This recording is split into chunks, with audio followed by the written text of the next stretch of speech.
Oh, yeah.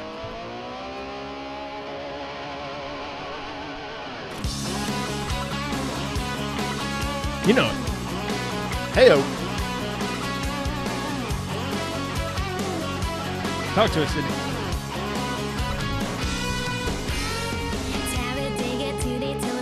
Charlotte and Sonoma. Welcome, y'all!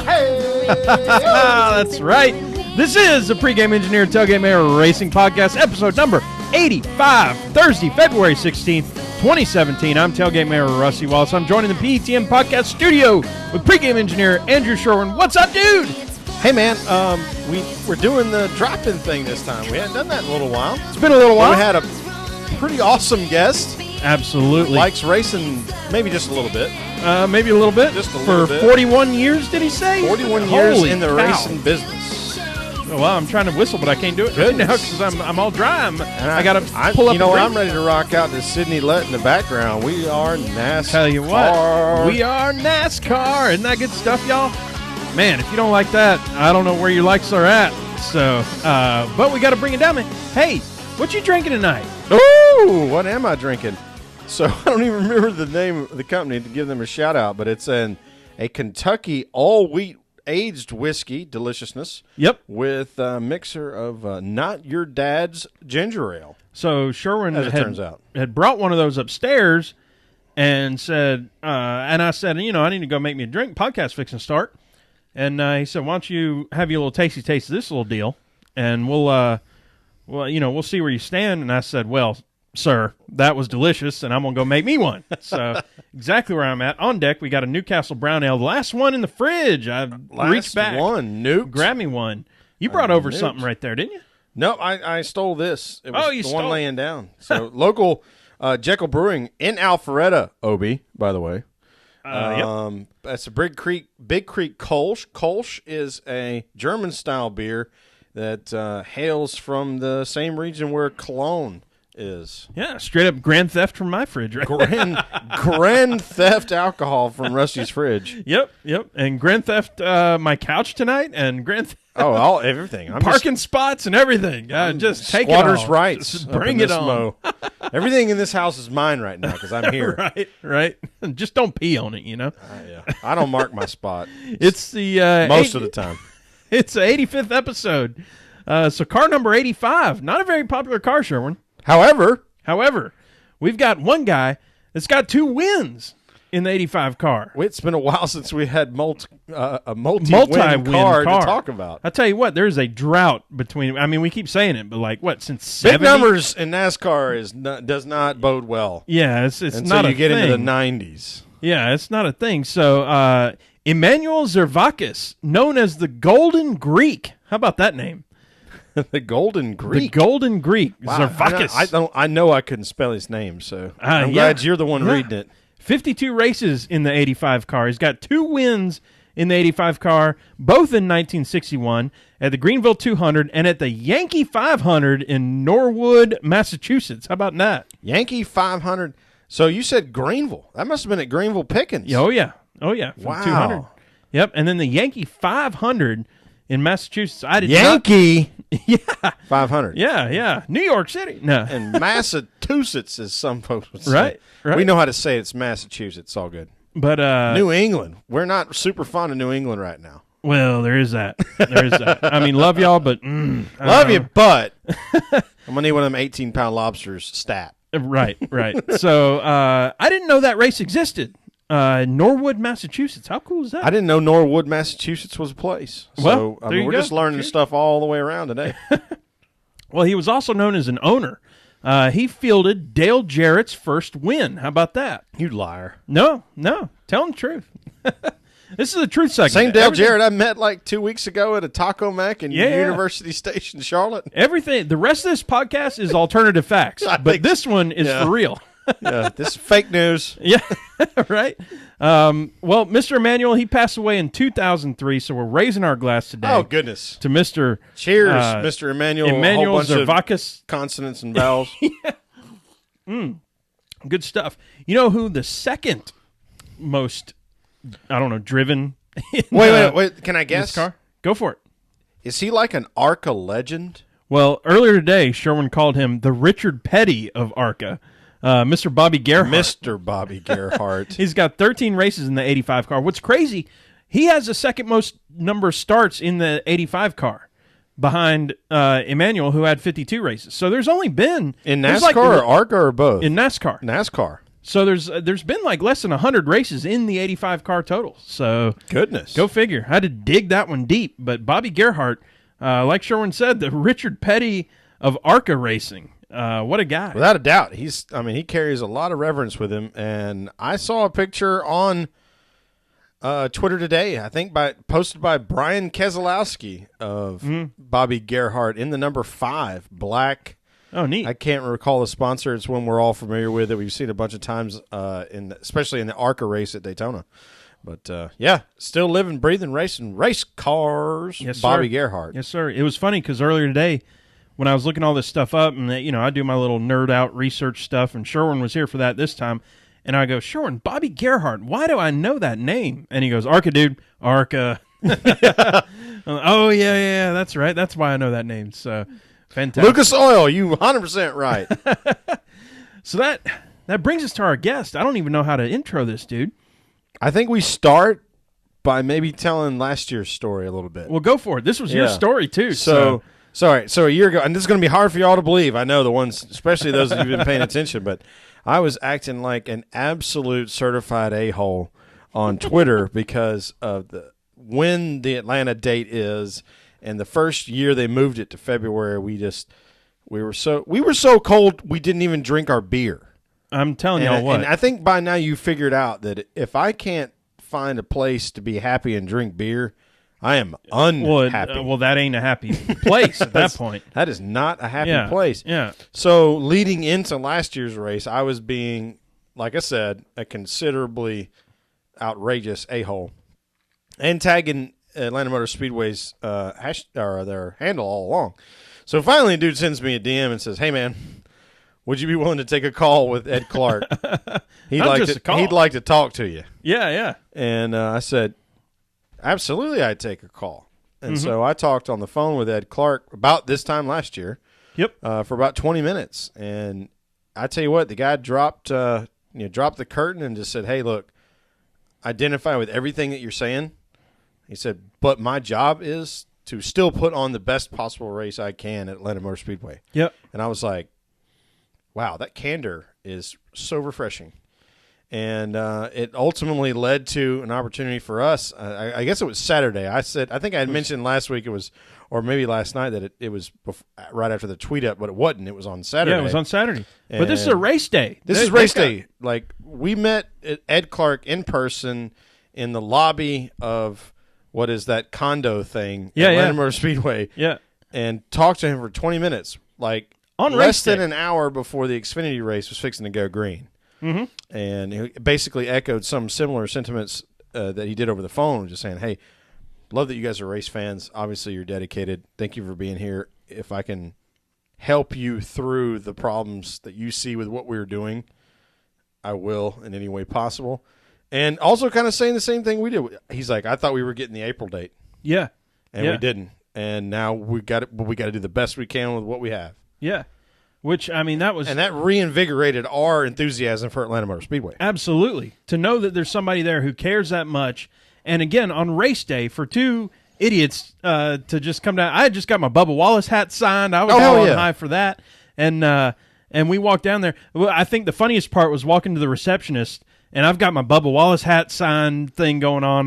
We got our T-shirts on and everything, and we walk up to her and we go, we've got a meeting with Ed Clark, and she kind of looks at us like, no, you don't. Yeah, she definitely had the no, you don't look. Yeah. And I don't mean like, no, you don't. It's like, why don't you get the F out of here? Yeah. No, you don't. Time for like, time yeah, for y'all to actually leave. we do. So I ended up, over the last year, we've been, chatting back and forth with AMS and Sherwin has been setting up and talking about, hey, why don't we have Ed talk to us, sometime before the race? And sure enough, finally got a little bit of time with him, and man, this is awesome, isn't it? Hell yeah! Why don't we go ahead and get her? Yeah. So without further ado, let's go ahead and bring this up. Y'all check this out. This is so much fun. All right, folks, here he is, Ed Clark, president of Atlanta Motor Speedway. Ed, how you doing today? Doing great. Hope you guys are. Oh, we're doing awesome. Good enough. Better now. Better now. Way better now. Man, we've had the good fortune of meeting you before last year. We've obviously following the AMS on Twitter and everything. It's so cool to have you on, and especially 2 weeks before the big race at Atlanta. So we're excited. How does it going right now? What are you doing like in the next or right now or in the next few weeks getting ready for that race? Well, as we talk, I look out the window. We're painting walls. We're actually redoing the skin on our scoring pylons. We're mowing grass. I see fertilizer going down on our grass ball field area. A bunch of trucks driving around as we prep the grounds and get ready for the people coming in here. You know, everybody's talking about the start of the season. Everybody's talking about Daytona, but they forget, there's a week after Daytona. It's right here at Atlanta Motor Speedway in the Folds of Honor Quick Trip 500. But we're ready. We could race this weekend, and that's the good news. We've had such beautiful, sunny, warm weather here. We've been able to get a lot of the prep work done, and just can't wait for the show to come to town and have 3 wonderful days with folks from all over the country here. Man, absolutely, and we're looking forward to being there, and we are now considering. We had a cold one a couple years ago. Last year was medium. We're thinking camping outside. What do you think?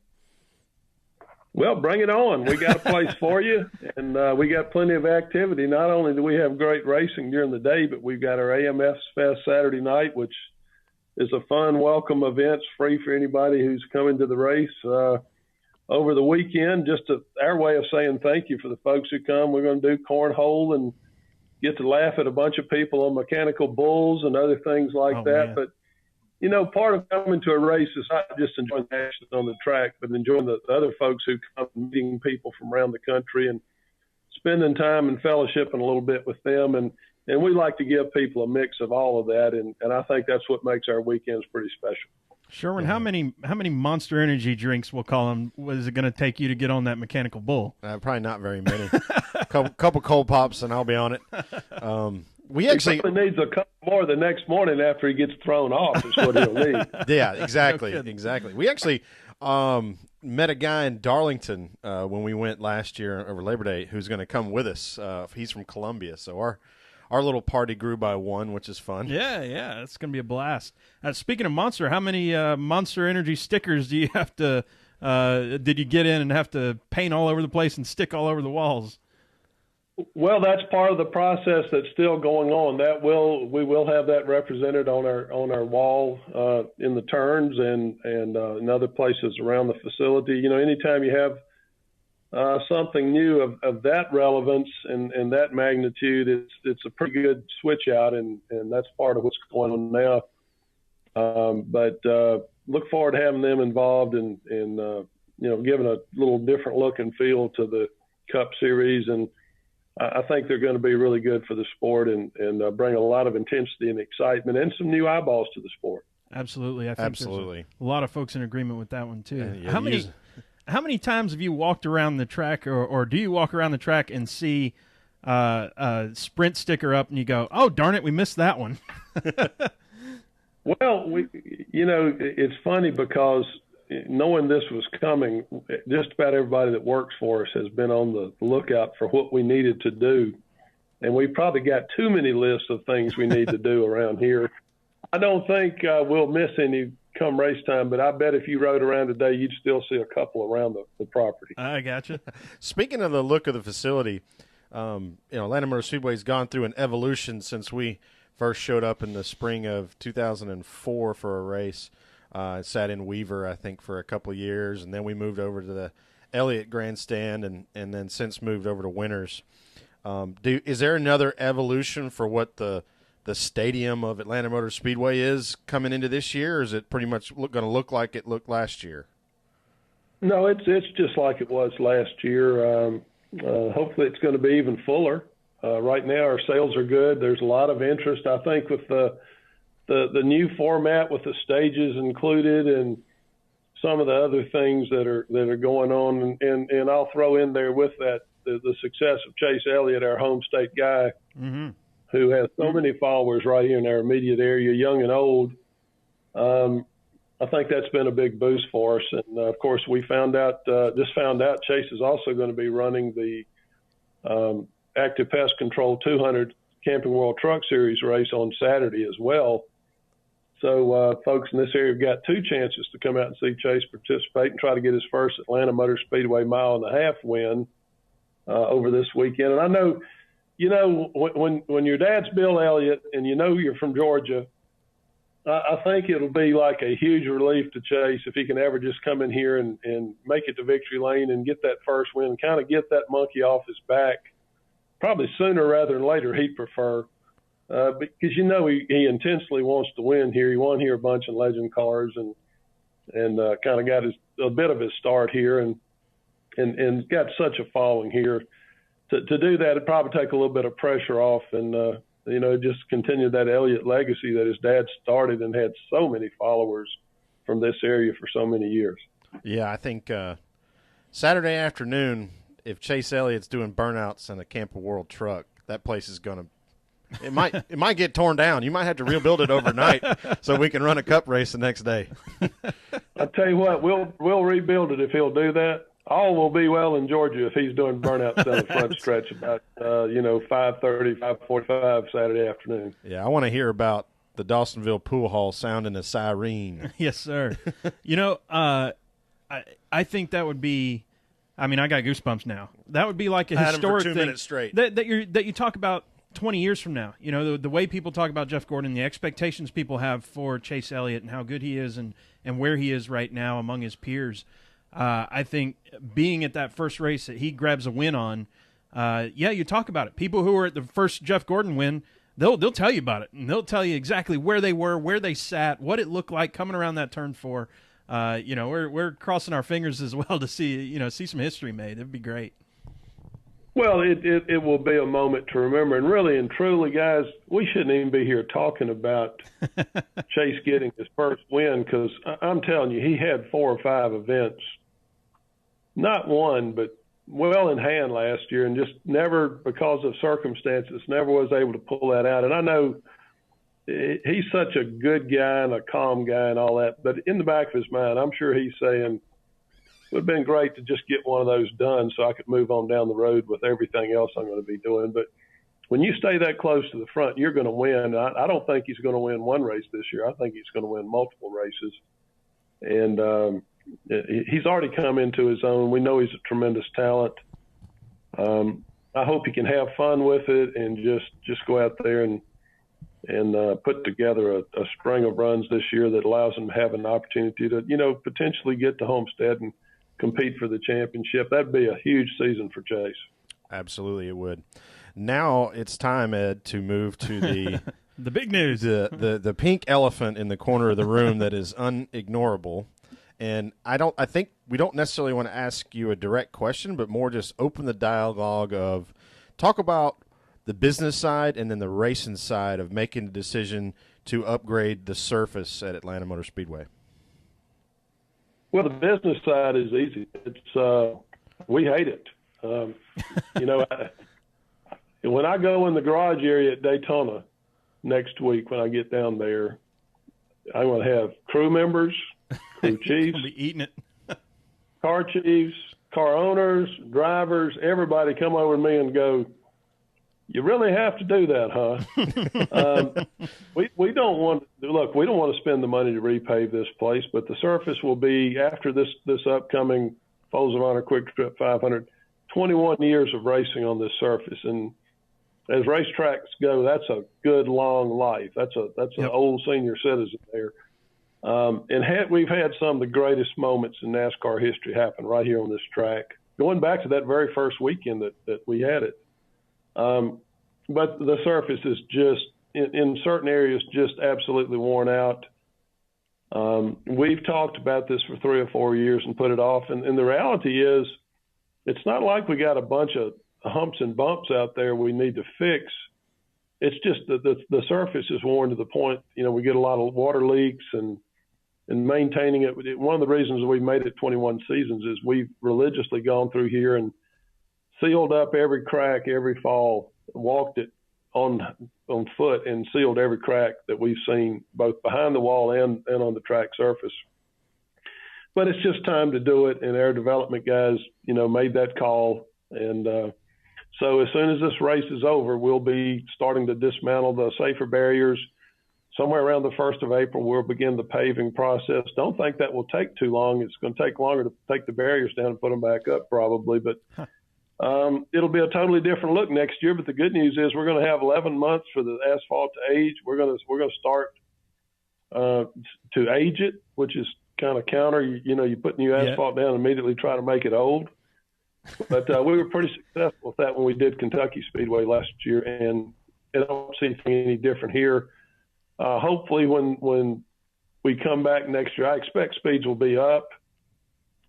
Goodyear will have had time to develop a good race tire that allows the guys to get out here and get after it. And it won't be the big issue that some of the people, if you talk to them in the garage, think it possibly could be. But the other side of that is everybody wants to win the last race on this current surface and kind of close out the history of this surface. And I think that if they didn't already have enough reasons to win, that's going to give everybody a little extra reason to go out there and do well and take the checkered flag in this event.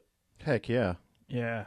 There's, one of the questions I had, you had mentioned Kentucky repaving. We had Texas. It's been a while since Vegas was done, but that's another one that comes to mind that was, similar size track that's getting repaved. Wondering what sort of either lessons learned that you're applying here, or even, we're in 2017 now, what technologies and stuff have been improved since then that we might see on the surface?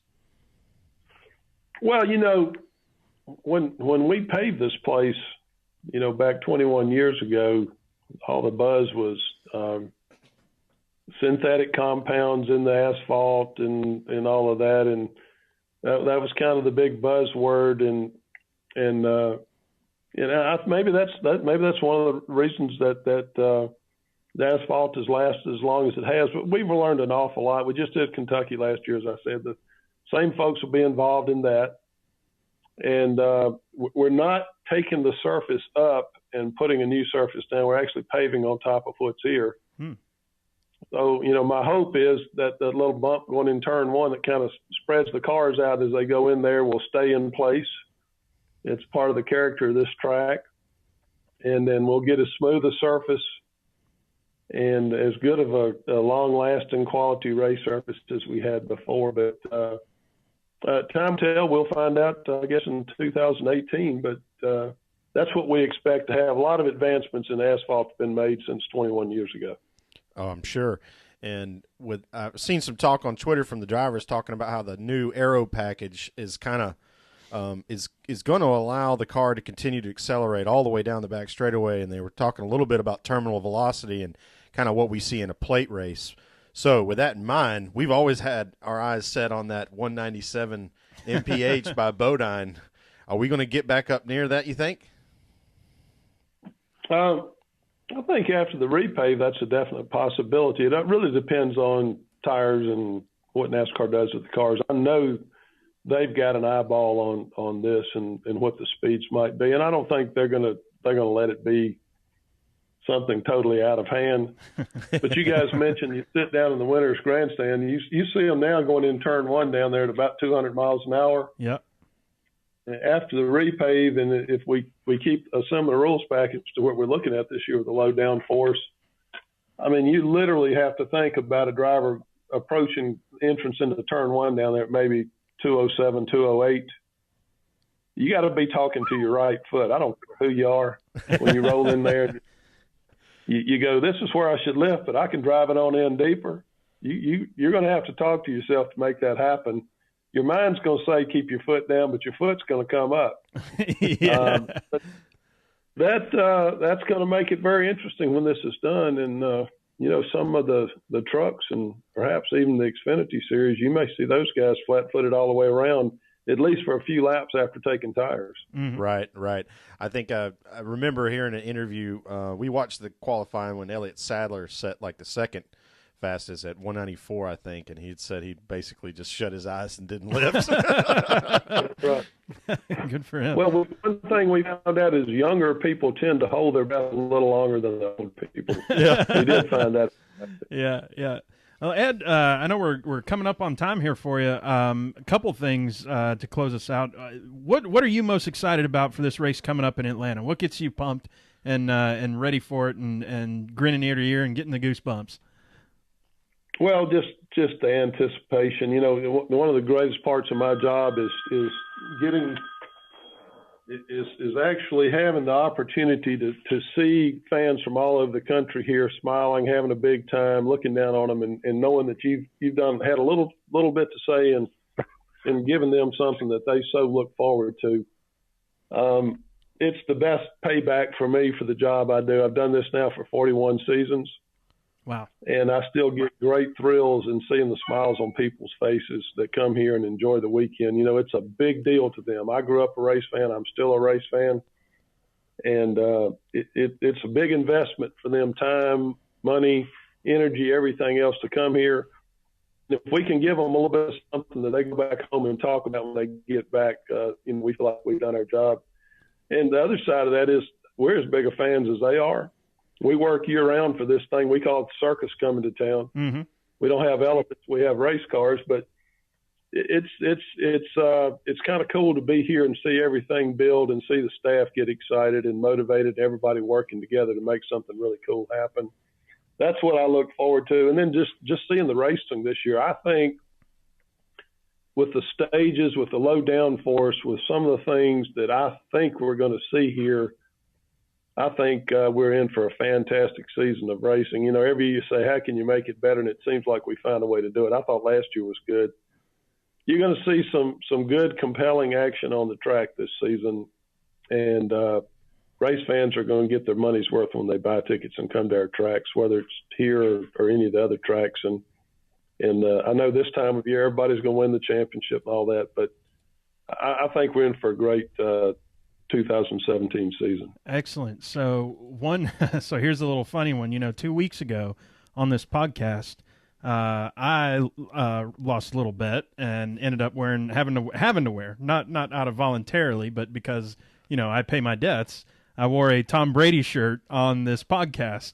What are you not looking forward to coming up? Well, I have my Tom Brady jersey in my bottom right drawer right here beside me as we speak. Boy.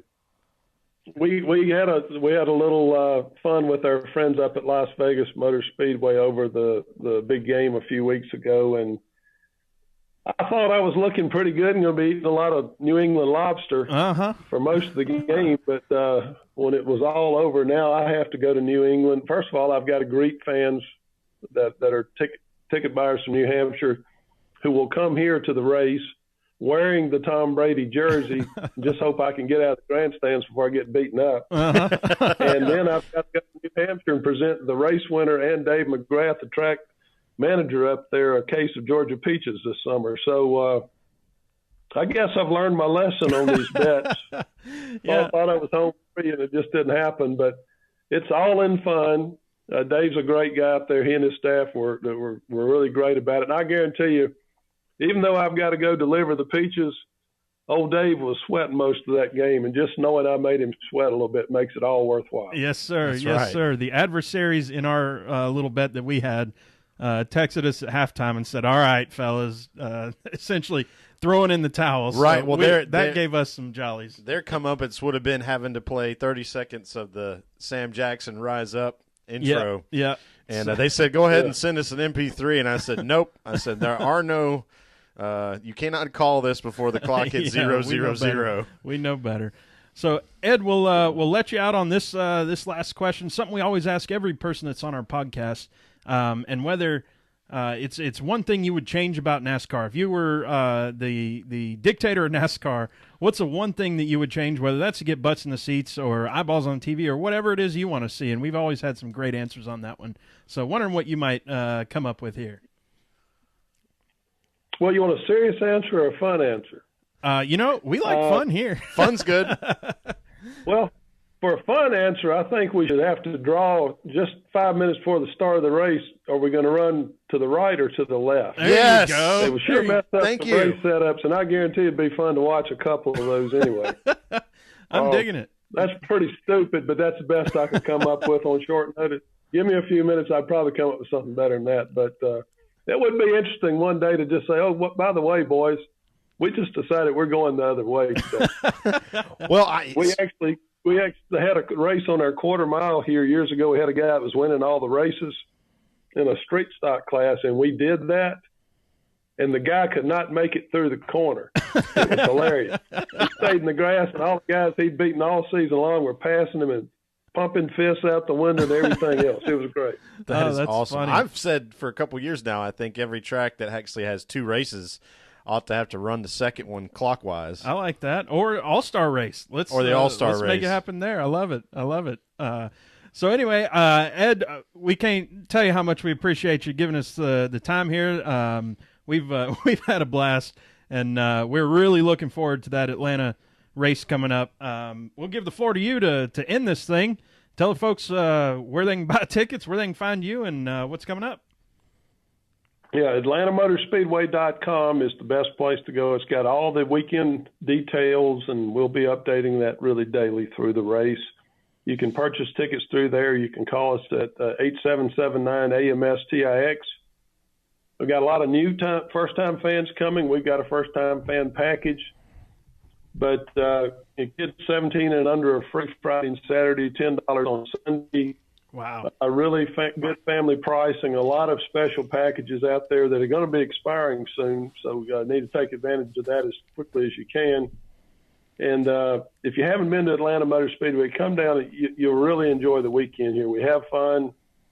A lot of great folks here and some fantastic racing here at Atlanta Motor Speedway, one of the drivers' favorite tracks. So look forward to having the folks who are coming to be with us. And if you haven't made plans to come this year, start now thinking about 2018. It's not that far away.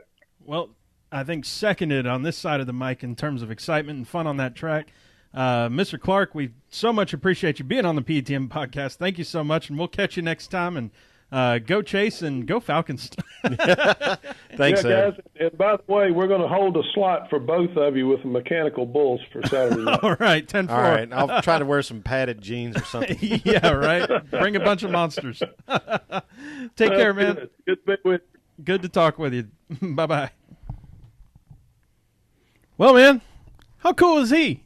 The coolest. We say that almost every time here, but it's so neat in this sport how much people are willing to reach out from the highest levels, from the I won't say lowest level, the medium level. At every it's not stage. A belittlement. Right. At every stage, everybody. I haven't found a sport that people just want to talk this much about it and get this excited about it. And so for the president of Atlanta Motor Speedway to come on, and he's got a race to put on in 2 weeks from now. And he said, yeah, I'll take 30 minutes out of the middle of my day to call these 2 idiots and talk to them on the microphone. Holy crap, how cool is he? Yeah, well, everything you just said summarizes what NASCAR is. That's NASCAR.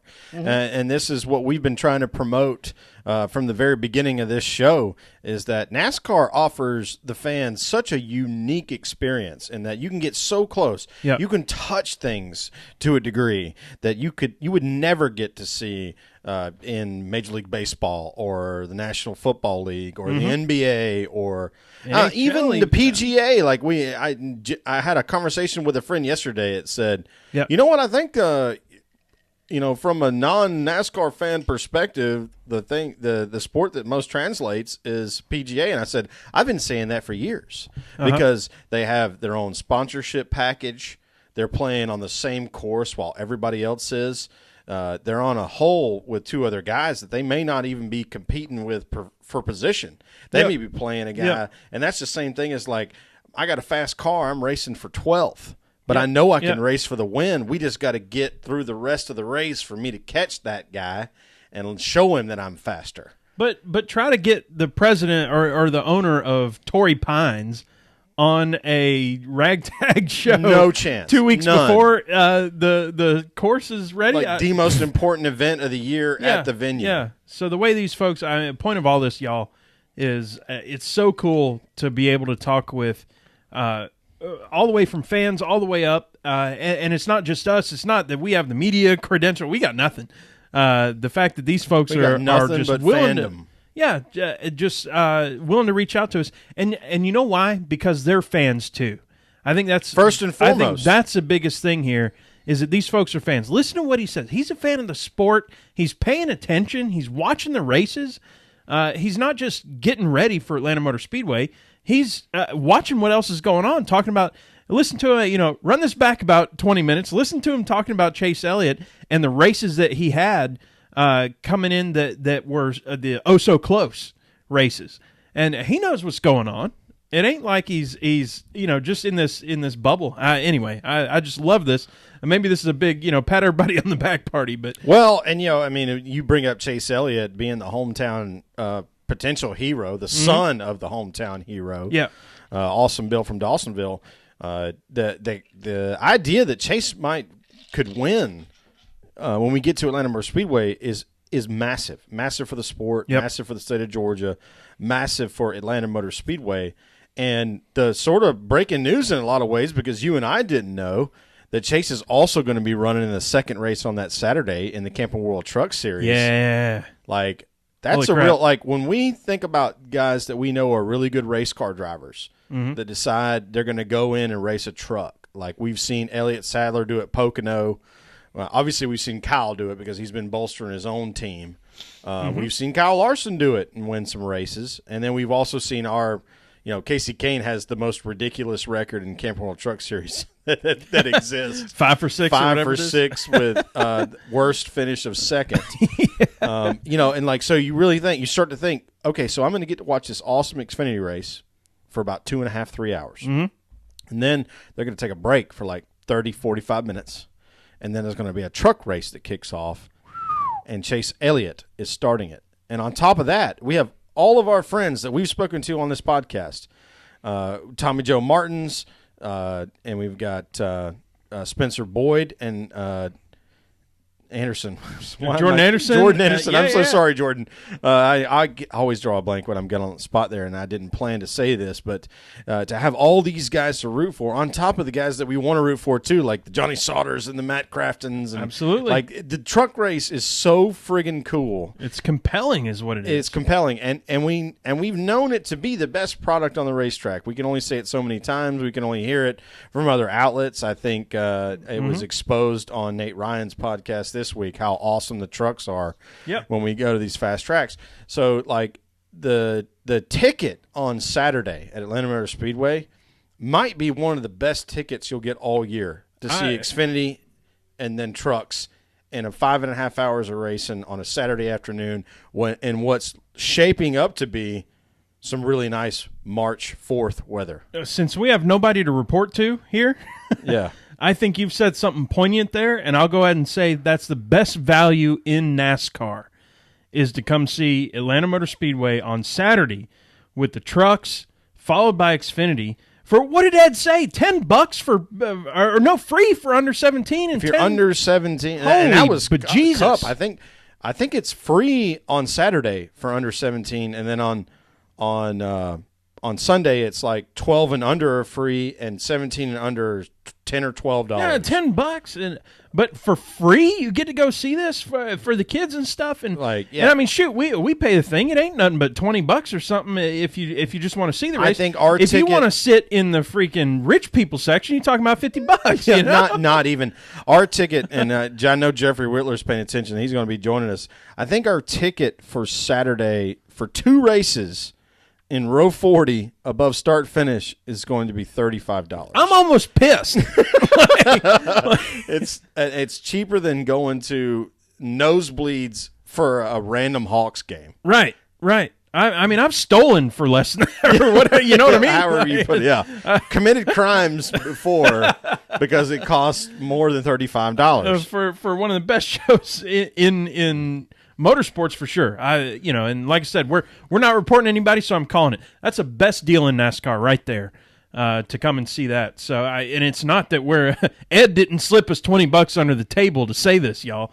We're just so big of fans and so passionate about the track here and what they put on, and especially It's home. Well, and especially if you're in the Southeast and you're within a 4-hour driving distance from the track, shoot, man, just do it. that truck race. Just got goosebumps again. It's so that awesome. Truck race, And we've talked about it before. The truck race is what brought friends of ours to the track when the weather sucked. Yep. And they didn't give two SHITs about the cup race. The truck race would bring them to the track.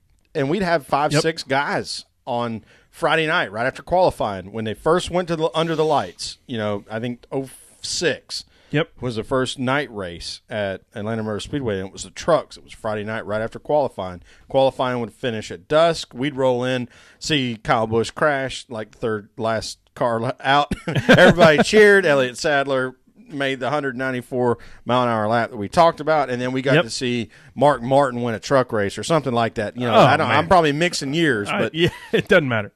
Like, it was so awesome that we could get a group of people to say, yeah, I want to go camp and drink beer. Weather may suck. Who cares? This was back when it was, St. Patty's Day weekend. So Atlanta Motor Speedway got a little bit crazy in the campground there. I'll tell you what. Well, I'll tell you what. But the excitement level was so high, and it feels like it may be getting back to that point. Yeah. And the folks we had with us, they would come watch the truck race, y'all, and then they would leave on Sunday morning before the cup race. Now, I'm not saying do that. I'm just saying that's how compelling that race is. Anyway, we and to speak to some of the Twitter traffic or the Periscope traffic has been, the when we first heard of the doubleheader of Xfinity first and then truck second, we were like, boy, that's going to be a long day. Well, the first thing we thought was, how are we going to cart that much beer into the racetrack? Right. So you definitely load the cooler up with that high grav local stuff. Put a Miller Lite in there for a pause break. Yeah. But Twisted Tea or something. But it turns out that combination is great. It works just fine. You have a couple cold pops before you get down to the track. Yep. You watch the Xfinity race, which is going to be fun because those guys, like Ed said, they're going to be flat-footing for as many as 10 to 15 laps of the first run. And and their run is only 20-something laps anyway. At Atlanta, their run will be between 44 and 48. Okay. Yeah. If there's no caution. There typically is, though. Mm-hmm. Because in that series, you have guys learning how to race, and they sometimes, they hit the wall. That'll happen. Anyway, we've had so much fun with that. Ed Clark, we can't thank him enough for taking some time out of his day, a very busy day, I'm sure, and talking with a couple nobodies here. Oh, for sure. He's looking out his window, watching them mowing grass and painting walls, and but he's also got to think about a month after the race or less, they're going to be putting a new surface down. Yep. And we talked about that, so we won't dwell on it too much. That was really cool. The fact that a guy like that would be willing to take some time out of his day to talk to a fan podcast lets everyone know that's listening now or watching now or is going to watch or listen later that people in NASCAR care about NASCAR fans. They legitimately do. So even though we get upset sometimes when things happen that we don't necessarily like, whether it's a rule change or a sponsor change or what have you, this sport cares so much about its own community that we have to be reminded of that. When you get pissed off at what NASCAR is doing, just remind yourself that this is the best community in professional sports. Yep. So let's move on to the silly season. The cars hit the track this Saturday, Sherwin? Hell yeah. ARCA cars hit the track today. Oh, crap. ARCA cars were going loud and fast today from 4 to 6. They're going to race ahead of the Clash. Yep. On Saturday night. Saturday night, y'all. We're going to have race cars on the racetrack. Yep. Saturday night. Going loud. I mean, we've had, and y'all, it's been a hell of an off season. We've had so many great guests. We've had so much fun. And y'all, the PETM posse has been so supportive of what's going on. And talking more about supportive than we ever would have expected. And I think there were a couple people earlier today or even this week who was saying, "Hey, PTM podcast, who y'all got as a guest this week?" We're going, well, so, it's so cool. Everybody reaching out and stuff. Almost expecting that we're going to have somebody cool, which is great. That really drives us too to make sure we've got somebody on who knows what they're talking about. Because sure as hell we don't. Oh, yeah, absolutely. Just reading some of the commentary on Periscope. Definite shout-out to Austin Theriault. I believe I saw the number was 52 going to be in the ARCA race. Oh, cool. Cool. So that's awesome. There's been so many new followers and new interactions. I wonder if we shouldn't tell our one and only Budweiser shootout / Clash experience that we had when we went down to Daytona. Oh, man, how much fun back was in that? 2009. Yeah, so hey, I'll tell it from my side, and then you pick it up. How about that? Okay. Sherwin calls me on, I believe this was Friday night. At like 8 p.m. I was going to say 9, but so we'll call it 8:30. And he goes, Rusty, here's the deal. He said, the shootout's tomorrow. I said, yeah. And he said, and by the way, so I got to back it up a little bit.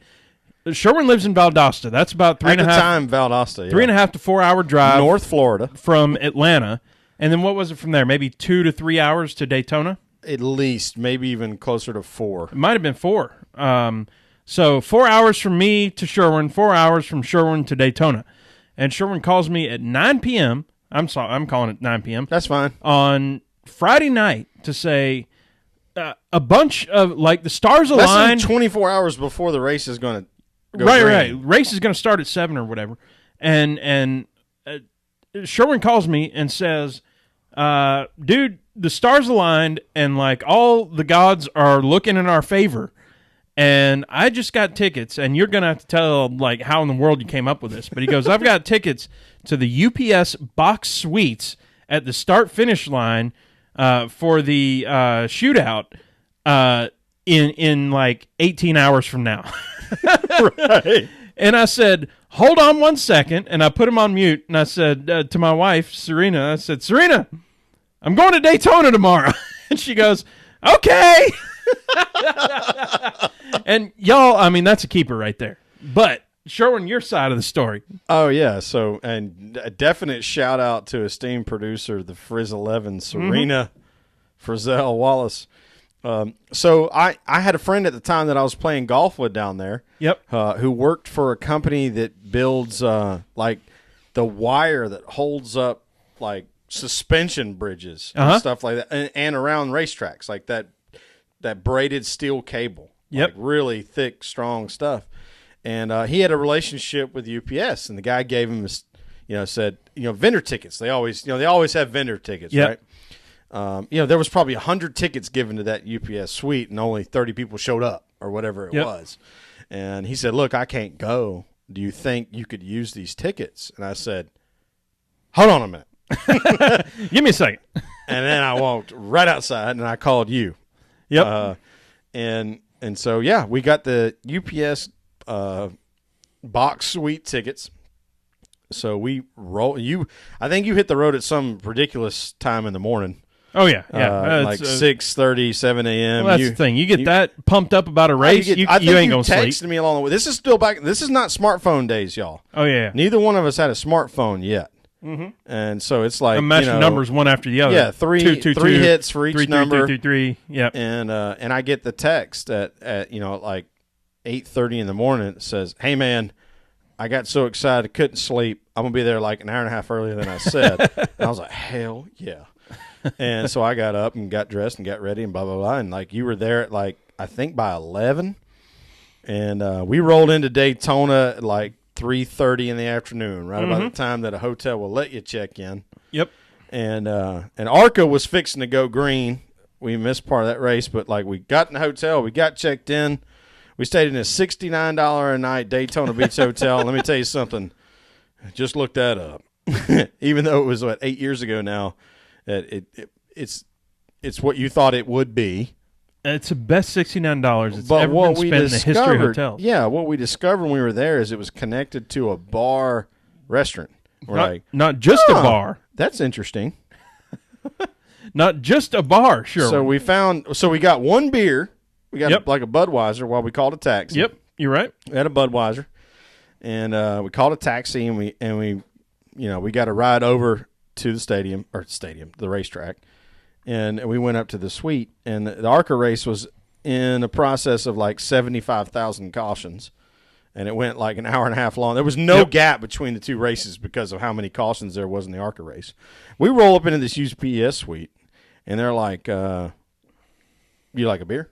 And we're like, "Yeah." And so like they wrap it in a napkin. Oh, they take open it for you. A Miller High Life, and like this guy in like a bow tie, and he presents it to you. Presents you not a beer. just hands you. He presents you a beer. Presents you a beer. And after we breathed like 3 beers, just just I'll take another, sir. Oinks like 3 beers. Guy, was kind of like, "Can you just give us 2?" Yeah, can I just take 2? And the guy was like, "Yeah." And so we watched the race, and I think Harvick ended up winning, did he not? I don't remember. I had so many of them. So what ended up happening was most of the people did not know how to drink that were there. And, of course, the way these suites work is they got the seating area that probably has 30, maybe even 40 seats in it. Seat backs and leather. Half full. It was less than half full. We spent most of our time flirting with the chick that was running the booth and then, talking to the guy that was handing you beers. And he was cool. And, like, when it got to, like, I don't know, 10, 20 to go, the guy that was, like, serving beer just kind of wasn't there anymore. We were just going in the fridge. Yep. And someday we'll tell our story about being in the in one of these suites at the Falcons game because it was eerily similar. But, I'll stay away from that for now. But at the end of the thing, we're talking to the girl that was running the booth. She's, like, a marketing person. Like, this is our first marketing job. She's working for UPS. And, like, trying to break. Yeah, she's probably an intern. She's trying to break into the thing, and we're like, "Can we get more beer?" And she's like, "Yeah, just whatever's in the fridge." And, like, we basically drank them out of beer. And I don't mean, like, that as a joke. I mean, like, we took the last 6 beers that were in the fridge. Yep. We either drank or put in our pocket and walked out with it. Yep. They and said some of it was canned High Life, the champagne of beers. Champagne. And I think most of y'all that have been listening to us for 84 episodes now know that you're not shocked by this at all, especially after some of the stories we told. But we drank there was no beer left in this fridge. No, we drank them out of beer. When we left, no beer was left. The UPS suite was out of beer when we left. Yeah, there was none left. It was fantastic. And so what we did, we went back to our hotel/bar, and 2 things happened. Number one, we found out that they served nachos with jalapeno poppers on top of them. That's how much. Like that was the ice. That was the cherries on top of this plate of nachos. And we had been drinking, Miller High Life. We drank the freaking. Well, we've been drinking Miller Lite, Bud Light, and like Miller High Life all night. So we were like not even drunk yet. But those nachos were amazing. Nachos were. That's the biggest pile of nachos I've ever seen. And it turns out this bar/hotel we were at is also a karaoke bar/hotel. Oh, guess what Rusty and Sherwin do when they're drunk and there's karaoke around? I was going to say don't dare me to do karaoke, but like don't even put me in the presence of karaoke. Don't walk up to me happen. with like one of those little pads and like the book and say, so you pick select a song. You select the band and then the song number and you write this. Okay. I'm pretty sure the first song I did was something. Blame it all on my roots. Oh, yeah. I think I did Between the Devil and Me. Yeah. That's a great song. Oh, man. That song we hits did some deep. DAC, I'm too. talking about. Yeah. You never even. Yeah. Yeah. By my name. Anyway. We got some questions. Questions. We might as well answer some questions. Old Jeffrey Whitler, who we're going to see Mr. Jeffrey Whitler here in a couple weeks here. But he's saying with only 5 minutes to repair crash damage, so new rules and stuff, you can only have 5 minutes and all that. We've talked about it on the podcast. We all know that if the damaged cars are able to ride around in a caution to give the crews time to prepare for repairs, how much leniency do you think NASCAR is going to allow in that respect? I think what he's asking is how much will they be able to limp around under caution? So here's the thing. When you say the crew has the opportunity to prepare, you still can't replace panels. They already made that rule. So the preparation you're talking about is them watching film and saying, ooh, maybe we can try this. I think we can fix that with tape or drawing on previous memory of if we hit this bar and we smash this thing with a hammer, we think it might go back into place enough to where we can make minimum speed. Yeah. But if we're talking about under caution, I mean, we kind of seen that today even, where they're just trying to beat the pace car out so that they don't lose a lap. And so they're like, all right, we've still got 3 or 4 things to do, but go, get back around, come back in. I don't think they're timing all that. It's not a cumulative thing, right? It is, and it isn't. Oh, well, and it isn't. Okay. So basically what it is, and this is where Jeff's going with who's going to make the judgment on when the stop clock, the shot clock, we'll call it, the repair clock, when it resets is you have to make minimum speed before you can restart your repair clock. Okay. So under caution, that's not going to be a problem. Right. Well, exactly. And but you might have been the one that caused the go back caution. green, if your car doesn't, I think they give them 3 laps to reach minimum speed. Okay. And at that point, you're going to be black flagged. And once you're black flagged, you have to go back into the pits. You have 5 more minutes, and then you can come back out. And you have 3 laps to make minimum speed. So if you can't, you're done. But what if you do 2 and then you come back do you get another 5 minutes? Like, what's the? No, I don't know. It's so the very gray area. Very gray area is what does it mean to make minimum speed? Yeah. Does it mean that under caution at Atlanta, for instance, you only have to make 55 miles an hour for a whole lap before you can come back in? And that's what I was talking about. Yeah, or that we see a lot now. Refire your clock. We don't know yet. And this is the gray area that NASCAR always paints itself into. They never think about some of these finger tangibles when they create a rule, and this is what creates a lot of frustration. But that said, I think it's a good rule. I mean, I think we both think it's a good rule. I love that you can't replace a body panel. Yeah. Absolutely love that. And I love that if you're gone to the garage, you're not coming back, and that's okay by me. The question is, where do these, like you said, where does this gray area fall, and what are they going to do there? And just like you said, we're just going to have to see, I think. Yeah, and we've made some comments about this last week. I think we're going to have to see. We're going to see it at Atlanta. I guarantee you, we are going to see this rule play out at Atlanta because inevitably somebody hits the wall. Yeah, taking it to the edge too far. Or in the back half of the field, guys get jumbled up 3 wide going into 1, and we know that doesn't work. Hell, it could happen at Daytona, though. The big one. It very well could happen. Who knows at what happens with? We might be watching on the television when it happens at Daytona. They might have 12 people they have to decide what to apply this rule toward. That'll be the big. That's true, because there will be one of those. They're inevitably. Daytona hadn't really had a whole bunch of the big ones, they and neither has Talladega. In all fairness, but good point. The possibility for it exists for sure. Yep. So let's get on to the few fun questions as we're closing out here. Antonio Williams, thank you, Antonio, for the question at Debo Hindle. What's your favorite chicken joint? Yeah, so I really whittled that question down, and Antonio, I hope you're still dialed in on the Periscope or listening later, because he had asked about Bojangles and Chick-fil-A, and he even included Crystal, and I said, hey, man, Crystal really isn't a chicken joint. Crystal ain't no chicken joint. If you're talking chicken down south, there's one place. Chicken, and we'll get to that one, but if you're talking chicken, you're talking Popeyes, you're talking about churches, you're talking about Zaxby's, and you're talking about the Chick-fil-A. Yeah. I mean, Bojangles will sling it in there. We got a few of those, but you're talking about Atlanta chicken, we're talking about churches, Popeyes, KFC, Chick-fil-A, and Zaxby's. Well, let me say, I'll say this. The first time I had Bojangles was after college. And potato rounds? Yeah, them potato rounds. Yeah. It was after college. I'm pretty sure the first time I had Church's fried chicken was on the way back from the hospital being born. Yeah, I tell you what. I was raised on the Church's. Raised on the dairy. My dad loves not Popeyes, but Church's. That's his favorite. Oh, yeah. To get my family too. A drumstick and a thigh. Oh, yeah. You're going to go to Church's. That's they give you that jalapeno pepper. Even when we were younger, Ms. Winters. There weren't nearly as many of those. Nothing wrong with that. I didn't really go there, but Church's, when my family comes back into town, because they're all out of town now, my daddy will tell me, he'll call me up, and he'll be in Rome, Georgia, and he'll go, hey, can you look up what's the closest Church's chicken to here? And I'll go, dude, it's like an hour and a half north of you. He goes, all right, I'll be there in an hour and a half then.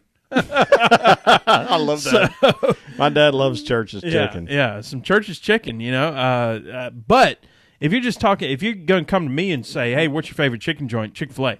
I mean, Chick-fil-A by a bunch. Yeah, that's especially on Sunday when you can't even have the stuff. Oh man, that's my favorite Chick-fil-A day and my least favorite Chick-fil-A day. Yeah, it's crazy. If you don't know, Chick-fil-A don't even open on Sunday. None of them. It don't matter where you try to go to. They do not open on Sunday, and I respect that. I just disrespect the fact that I can't have Chick-fil-A on Sunday. You know? Yeah, right. I think I saw on Twitter this week we had some buddies that are up north. Up way north of the Mason-Dixon that are experiencing Chick-fil-A for the first time, and they go, the sign on the interstate says closed on Sunday. I'm like, yep. Yeah, it's truth. It's true. You can't get no Chick-fil-A on Sunday. You remember we used to, early in the morning or early afternoon on Saturday when you're still sober, that's when you go over to the Chick-fil-A and you order, well, let me get a chicken sandwich for now. And let me get a second chicken sandwich for when tomorrow. I get up in the morning. Yeah, for tomorrow. Yeah, absolutely. Sure. It's like Sunday beer. We used to have to buy Sunday beer down here in Georgia. Yep. Until that stopped. Back in the day. You had to buy your Sunday. You still have to buy your Sunday Chick-fil-A. Well, let's in advance. Let's close it out with our Strange with Staying. We're an hour in. Well, we got to get to that fun. Junkers too. Oh well, there's that. Strange with Staying. Miss Ashley J. Staying asks us, have you ever been pulled over and your excuse to the cop was, I'll say poop, but you know what she actually wrote. I'm going to poop my pants. She says, I feel like that happens to guys a lot for some reason. Is that not true? Now, no, I think it's because guys think on their feet. Well, I'll put it better this way. than girls do. No, I'll give her. Is that sexist? I'm sorry. No, I'll give her more credence in this respect. She's absolutely right that dudes have more. We do take more dumps. We have more pooping emergencies than women do. Yes, 100%. So she's right. 100%. She's right in that respect. Now, I have not been pulled over and used that as an excuse because every time I've been pulled over it has been totally legit in terms of what they're pulling me over for. So I had no excuse other than, sometimes truth is the best excuse. I hadn't gone to jail for it, so I'm happy with that. Point is that they pull you over and you go, you know what, man? What can I say? I was doing the thing that you pulled me over for. You just sort of throw your hands up and beg for leniency. Not even beg, but just hope for leniency. I tell you what, it works out for me. That so honesty far. thing, I cannot fault it because I got pulled over for doing 90 and a 65 and 96 and a 70, and I only got one speeding ticket. There you go. Out of those two things.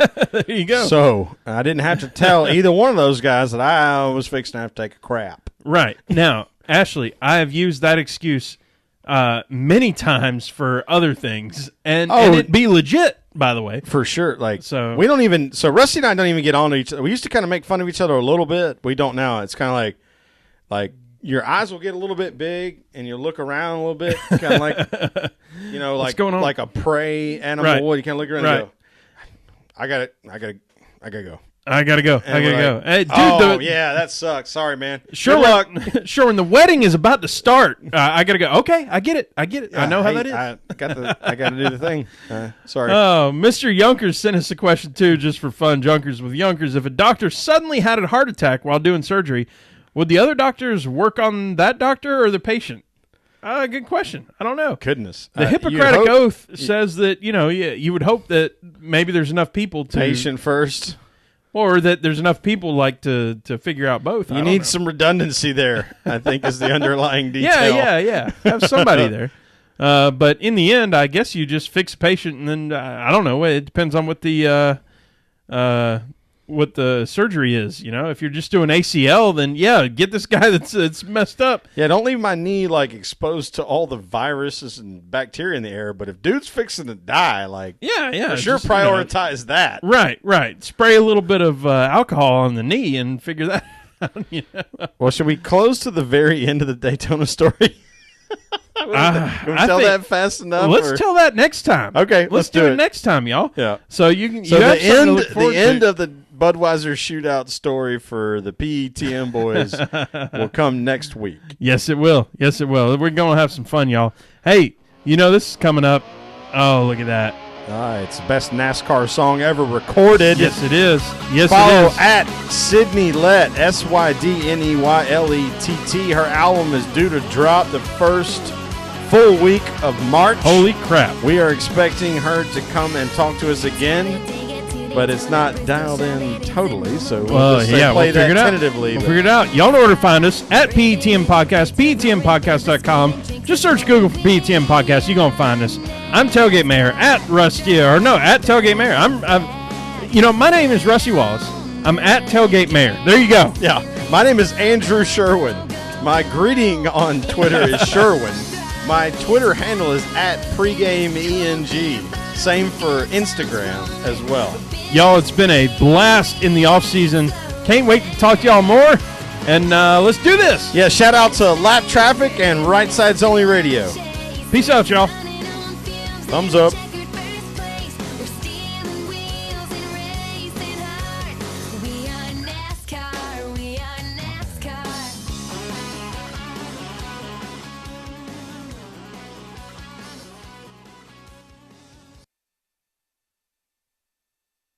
All right. I figure it doesn't hurt my feelings in the least.